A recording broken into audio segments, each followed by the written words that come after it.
নমস্কার, জয় মাতারা, জয় গুরু বামদেব। আমি জ্যোতিষগুরু দ্রোণাচার্য। দর্শক বন্ধু, সমস্যা আমাদের জীবনে অনেক রকমের সমস্যা, তার মধ্যে একটা হচ্ছে আর্থিক সমস্যা। আর্থিক সমস্যা বলতে অর্থের সংকুলান করতে না পারা, ব্যাংক ব্যালেন্সটাকে বাড়িয়ে তুলতে না পারা, ঋণে জর্জরিত হয়ে যাওয়া, এই যে বিভিন্ন ব্যাপারগুলো আছে, এর থেকে মুক্তি পাওয়ার ছোট্ট, শুধু মুক্তি নয়, আপনি প্রচুর টাকার মালিক হয়ে উঠবেন।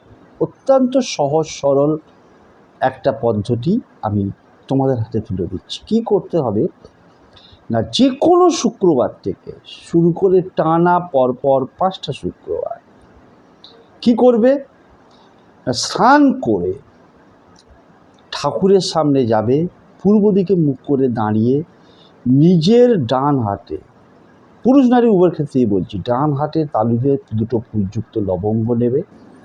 ওই লবঙ্গটাকে হাতে মুঠো করে ধরে মাথার উপর দিয়ে ঘড়ির কাঁটা যেভাবে ঘোরে, অর্থাৎ ক্লকওয়াইজ 9বার ঘোরাবে। ঘুরিয়ে নিজের যে অর্থের সমস্যা, সেই মনস্কামনাটা জানিয়ে ওই ফুলযুক্ত লবঙ্গ দুটোকে বাড়ির বাইরে ছুঁড়ে ফেলে দেবে।